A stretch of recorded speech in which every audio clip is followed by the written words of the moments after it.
আমার কথা শুনবার জন্য আপনাদের স্বাগত জানাই। আমি ইতিহাসের গবেষক নই, তবে ইতিহাস এবং রাজনীতির ছাত্র হিসেবে ইতিহাসের সাথে আমার সম্পর্ক বেশ ঘনিষ্ঠ। সম্প্রতি মুক্তিযুদ্ধের ইতিহাস নিয়ে যা হচ্ছে তা আমাদের গোটা জাতির জন্যই লজ্জাজনক। আমাদের দেশের মূলধারার মিডিয়ার পাশাপাশি অনেক স্থানীয় পত্রপত্রিকায় মাঝে মাঝে বেশ কিছু গুরুত্বপূর্ণ সংবাদ আমরা প্রকাশ হতে দেখি, তবে বেশিরভাগ সময়ই তা আমাদের মনোযোগ এড়িয়ে যায়। কিন্তু যখন সোশ্যাল মিডিয়া ও স্বাধীনভাবে রাজনৈতিক সংবাদ ও এইসব বিষয়ের ব্যাখ্যা বিশ্লেষণ নিয়ে যার যার জায়গা থেকে অনেকেই কাজ করেন, তাই মূলধারার মিডিয়াতে কোনো জনগুরুত্বপূর্ণ বিষয় উপেক্ষিত থাকলেও সামাজিক যোগাযোগ মাধ্যমের কারণে আমরা অনেক গুরুত্বপূর্ণ বিষয় কিন্তু জানতে পারি। গত ২৬ জুন চট্টগ্রাম প্রতিদিন সহ বেশ কিছু পত্রিকাতে একটি খবর প্রকাশিত হয়। খবরটির শিরোনাম এইরকম: মুক্তিযুদ্ধের গল্প বানিয়ে বই লিখেছেন কমান্ডার কোট আনকোট শিরু বাঙালি, বাস্তবে বিল নেই, বিস্ফোরক অভিযোগ বীর মুক্তিযোদ্ধাদের। বেশ দীর্ঘ একটি সংবাদ প্রকাশিত হয় এই বিষয়ে। পরে সোশ্যাল মিডিয়াতে বিষয়টি নিয়ে ব্যাপক আলোচনা ওঠে, বিশেষ করে যখন মুক্তিযোদ্ধার ছেলে ও নাতি নাতনিদের অন্যায্য কোটা আদালতের রায় আবার ফিরিয়ে আনার ফলে মাঠে ব্যাপক আন্দোলন চলছে, তখন এমন সংবাদ একটু বেশি আলোচনায় আসবে, এটাই স্বাভাবিক। সংবাদের বিস্তারিত তথ্য এখানে আপনাদের সাথে শেয়ার করবার চেষ্টা করব আমি। মুক্তিযুদ্ধকালীন গেরিলা কমান্ডার দাবি করলেও শিরু বাঙালি পরিচিত সিরাজুল ইসলাম ১৯৭১ সালে শিরু বাঙালি হিসেবে পরিচিত সিরাজুল ইসলাম ১৯৭১ সালে কমান্ডার তো নয়, এমনকি চট্টগ্রাম শহরে কখনো কোনো অপারেশনে অংশ নেননি। যুদ্ধকালীন চট্টগ্রাম শহরের বিভিন্ন কাহিনী নিয়ে বহু বই রচনা করলেও মুক্তিযোদ্ধারা দাবি করছেন চট্টগ্রাম শহরে দায়িত্বপ্রাপ্ত কোনো মুক্তিযোদ্ধা কমান্ডারও শিরু বাঙালি নামের কাউকে চিনতেন না, এমনকি তার নামটিও তারা জানতেন না। শিরু বাঙালি বিরুদ্ধে ভারতে প্রশিক্ষণ নেওয়ার পরেও মুক্তিযুদ্ধে অংশগ্রহণ না করার অভিযোগ তুলেছেন তারা। বীর মুক্তিযোদ্ধা ও মুক্তিযুদ্ধ গবেষকরা বলছেন যে অসংখ্য মিথ্যাচার ও আষাঢ়ি গল্প শিরু বাঙালি তার বিভিন্ন লেখালেখিতে তুলে ধরেছেন, যেখানে শুধুমাত্র নিজের ঢোল নিজেই বাজিয়েছেন। তারা বলছেন যেসব মুক্তিযোদ্ধা ইতিমধ্যেই মারা গেছেন তাদের সঙ্গে ছিলেন, এমন দাবি করে শিরু বাঙালি গল্প বানিয়ে বলেন। চট্টগ্রাম শহরে মুক্তিযুদ্ধকালীন কমান্ডার ও মুক্তিযোদ্ধাদের অনেকে বিষয় নিয়ে জানিয়েছেন যে শিরু বাঙালি তার বিভিন্ন লেখালেখি এবং প্রকাশিত গ্রন্থে নিজেকে অ্যাডভেঞ্চার কাহিনী বা চলচ্চিত্রের হিরো হিসেবে উপস্থাপনের উদগ্র লালসা চরিতার্থ করেছেন, যা রণাঙ্গনের বীর মুক্তিযোদ্ধাদের বিস্মিতই শুধু করেনি, তাদের বিবেক এবং মর্যাদাকে ক্ষতবিক্ষত করেছে। গত ২৬ জুন বুধবার সকালে চট্টগ্রাম প্রেস ক্লাবে আয়োজিত এক সংবাদ সম্মেলনে চট্টগ্রামের শীর্ষস্থানীয় বীর মুক্তিযোদ্ধাদের পক্ষে শিরু বাঙালির ইতিহাসে বিকৃতির বিভিন্ন তথ্য প্রমাণ উপস্থাপন করেছেন চট্টগ্রাম শহরে মুক্তিযুদ্ধকালীন গ্রুপ কমান্ডার এবং যৌথ কমান্ডের সদস্য ডক্টর মাহফুজুর রহমান। তিনি চট্টগ্রাম ভিত্তিক বাংলাদেশের মুক্তি সংগ্রাম এবং মুক্তিযুদ্ধ গবেষণা কেন্দ্র ট্রাস্টের চেয়ারম্যান। মুক্তিযুদ্ধের ইতিহাস নিয়ে অন্তত ১৪টি বইয়ে তিনি প্রায় ৪,০০০ মুক্তিযোদ্ধার সাক্ষাৎকার প্রকাশ করেছেন।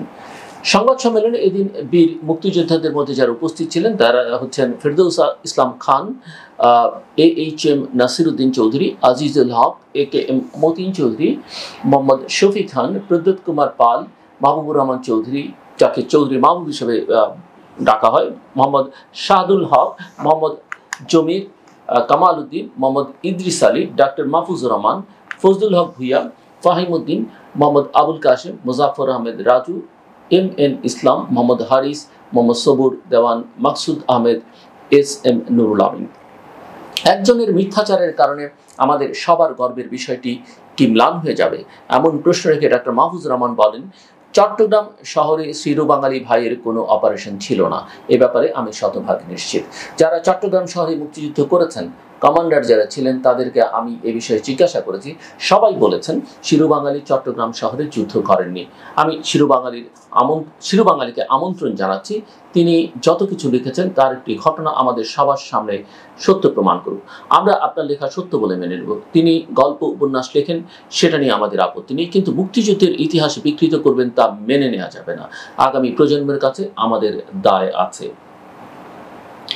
মিথ্যাচার শুরু বঙ্গবন্ধুকে নিয়ে। সংবাদ সম্মেলনে জানানো হয় যে শিরু বাঙালির মিথ্যাচার শুরু বঙ্গবন্ধুকে নিয়েই। শেখ মুজিবুর রহমান লাহোরে অনুষ্ঠিত বিরোধী দলীয় রাজনৈতিক কনভেনশনে ঐতিহাসিক ৬ দফা দাবি উত্থাপনের পর ১১ই ফেব্রুয়ারি তার সফরসঙ্গীদের নিয়ে কুর্মিটোলা বিমানবন্দরে অবতরণ করেন। অবতরণের সময় ছিল বেলা ১টা ১৫ মিনিট, অথচ বাঙাল কেন যুদ্ধে গেল বইয়ের 13 নম্বর পৃষ্ঠায় শিরোবাঙালি দাবি করছেন ওই দিন ফজরের নামাজের পর বঙ্গবন্ধুর সঙ্গে তিনি সাক্ষাৎ করেছিলেন। এই মিথ্যাচার পাগলের প্রলাপ ছাড়া আর কি হতে পারে? এমন প্রশ্ন রেখে সংবাদ সম্মেলনে মুক্তিযোদ্ধারা বলেন, আরও একটি জঘন্য মিথ্যাচার হলো শিরোবাঙালি ঢাকা বিশ্ববিদ্যালয়ের ছাত্র ছিলেন এবং ইকবাল হলের, বর্তমান মাস্টার দা সূর্য সেন হল, যেটি আবাসিক প্রতিনিধি ছিলেন সেই হলের। তিনি আরও দাবি করেন 1966 সালের 7ই জুন 6 দফা কর্মসূচির দাবিতে ধর্মঘট চলাকালে তিনি সতীর্থ সহ মিছিল থেকে গ্রেফতার হন, কিন্তু তিনি ঢাকা বিশ্ববিদ্যালয়ের ছাত্র দাবি করলেও তার প্রকাশিত গ্রন্থে তার কোনো উল্লেখ নেই।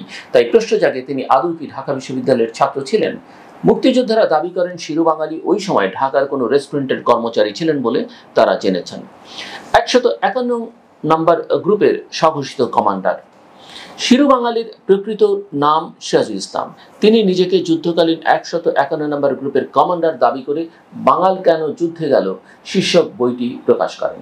এছাড়া ফেসবুক সহ বিভিন্ন স্থানে নিজেকে যুদ্ধকালীন গ্রুপ কমান্ডার বলে পরিচয় দিয়ে আসছেন।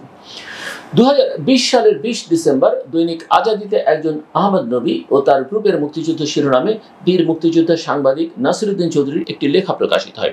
সেখানেও তিনি লিখেছেন 151 নম্বর গ্রুপের কমান্ডার ছিলেন আহমেদ নবী।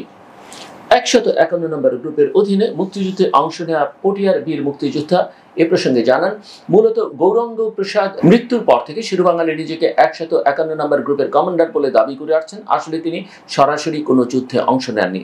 যেসব মুক্তিযোদ্ধা যারা মারা গেছেন তাদের সঙ্গে ছিলেন দাবি করে গল্প বানিয়ে বলেন, লেখেন তিনি।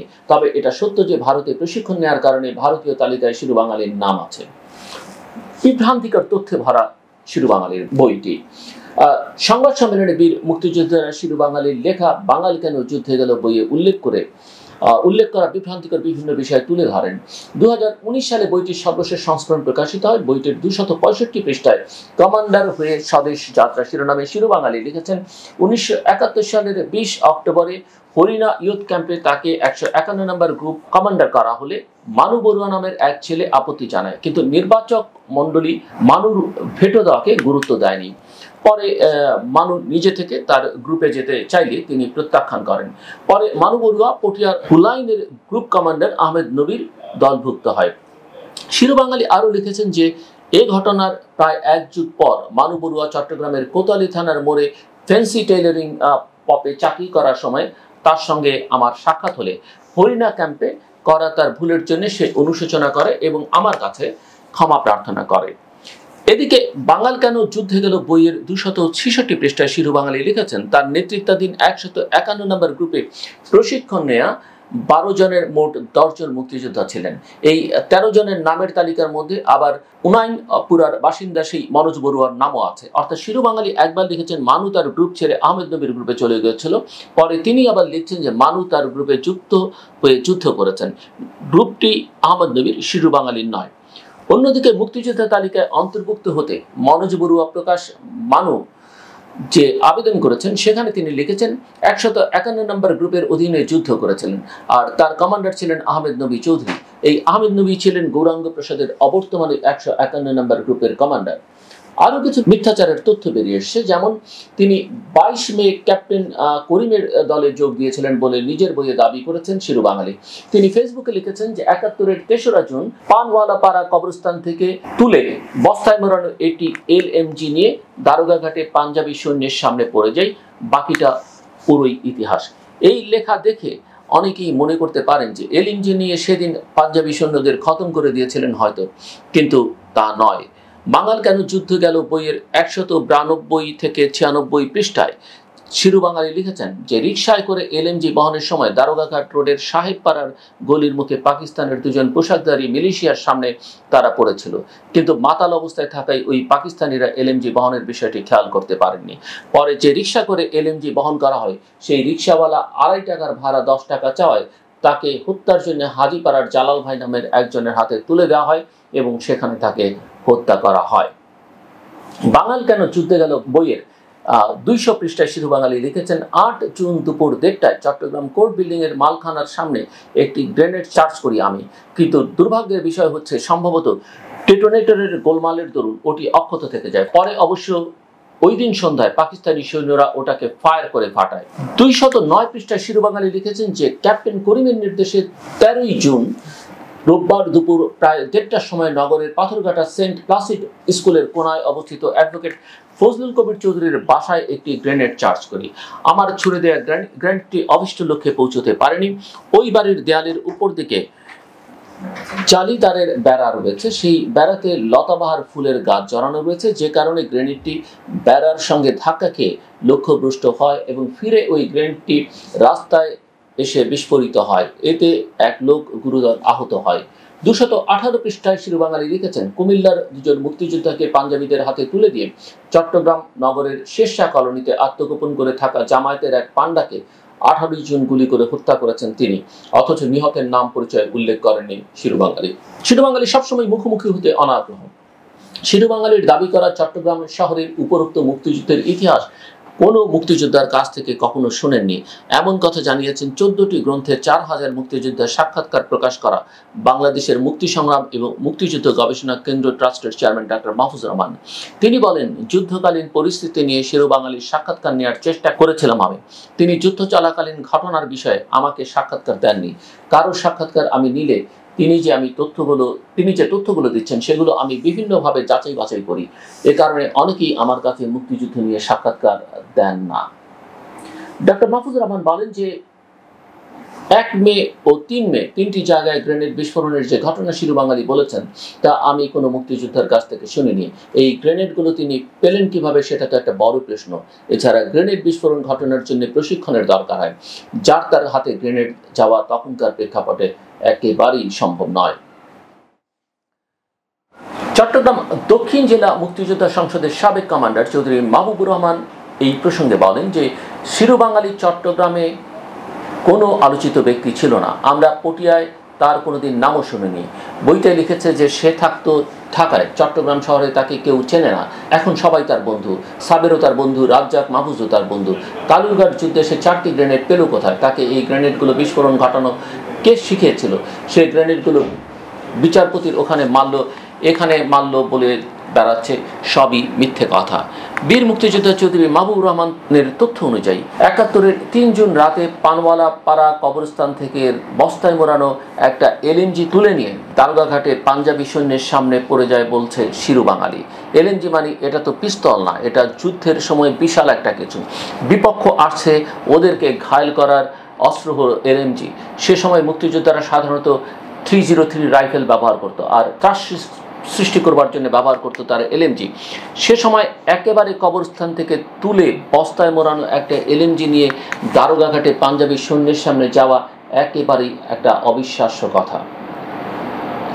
বীর মুক্তিযোদ্ধা প্রদ্যুৎ পাল এবং এমএন ইসলাম বলছেন যে, যুদ্ধের সময় আমাদের ও ক্যাপ্টেন করিমের সাথে শিরোবাঙালির দেখা হয়নি।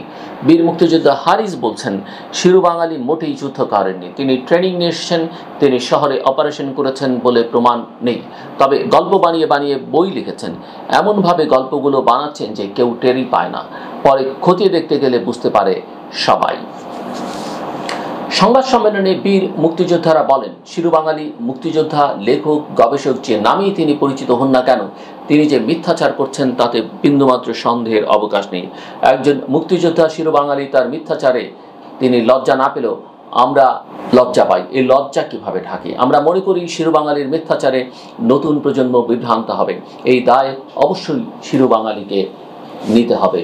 এখানে আমরা মাত্র একটি ঘটনা প্রকাশ হতে দেখলাম, একটি ঘটনা নিয়ে আজকে আলোচনা করলাম, কিন্তু এটাই একমাত্র ঘটনা না, এমন আরও বহু ঘটনা নিশ্চয়ই আছে। এই সরকার ক্ষমতায় আসবার সাথে সাথে প্রচুর মুক্তিযোদ্ধা গবেষক তৈরি হয়েছে সরকারি সুবিধা নেওয়ার জন্যে। আজগুবি সব বই লিখে বাজার ভরে ফেলছে এক শ্রেণীর ধান্দাবাদ লোক। এতে করে সৎ এবং পরিশ্রমী গবেষকদের কাজগুলো আড়ালে চলে যাচ্ছে। আর লাখ লাখ ভুয়া মুক্তিযোদ্ধার কথা তো সরকারি লোকজনই বিভিন্ন সময় স্বীকার করছেন। সব মিলে এই অবস্থাকে বলে political use of the past, ইতিহাসের রাজনীতি ব্যবহার, আর যার সাথে সত্যের কোনো সম্পর্ক নেই। কোনো মিথ্যে দিয়ে গৌরব অর্জন করা যায় না, মর্যাদা বৃদ্ধি করা যায় না, কিন্তু মুক্তিযুদ্ধ ও মুক্তিযুদ্ধের ইতিহাস নিয়ে এই ধরনের মিথ্যা এবং ভুয়া চর্চা যেন এক বিশাল সুবিধা আদায়ের ক্ষেত্র হয়ে উঠেছে।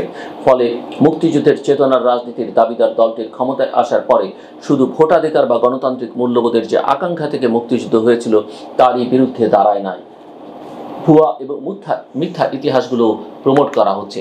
এই মিথ্যাচারী শিরু বাঙালি সালাউদ্দিন কাদের চৌধুরীর মামলারও সাক্ষী ছিলেন। ফলে এই বিচারের স্বচ্ছতা ও কতটা ন্যায় বিচার শুরু হয়েছে সেই প্রশ্ন অনেকে তুলতে শুরু করেছেন। সালাউদ্দিন কাদের চৌধুরী অপরাধী ছিলেন কি ছিলেন না সেই রায় দেবার আমি কেউ নই।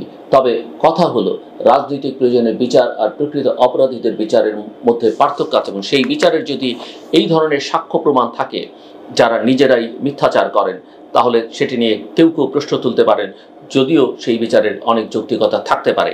আমরা অপরাধীর বিচারের পক্ষে, কিন্তু বিচারকে রাজনৈতিক ফায়দা আদায়ের হাতিয়ার করা হলে তা নিয়ে দেশে বিদেশে অবশ্যই প্রশ্ন উঠবে, এবং যারা ফাঁসি কার্যকর করার মতো মামলার রায়ে এমন মিথ্যাচারীর সাক্ষ্যকে আমলে নিয়েছেন তা নিয়েও অনেকেই ভবিষ্যতে হয়তো প্রশ্ন তুলবেন। মুক্তিযোদ্ধাদের সম্মান প্রশ্নাতীত, তারা অবশ্যই জাতির শ্রেষ্ঠ সন্তান, কিন্তু কেউ এই শ্রেষ্ঠত্ব এবং গৌরবে মিথ্যার কলঙ্ক জুড়ে দেওয়ার চেষ্টা করলে তা আমাদের সম্মিলিতভাবেই প্রতিহত করতে হবে। সত্যই ন্যায়, সত্য ছাড়া আর কোনো কিছুতে প্রকৃত গৌরব নেই। এতক্ষণ আমার কথা শুনবার জন্য আপনাদের অনেক অনেক ধন্যবাদ। আপনাদের সবার জন্য শুভকামনা।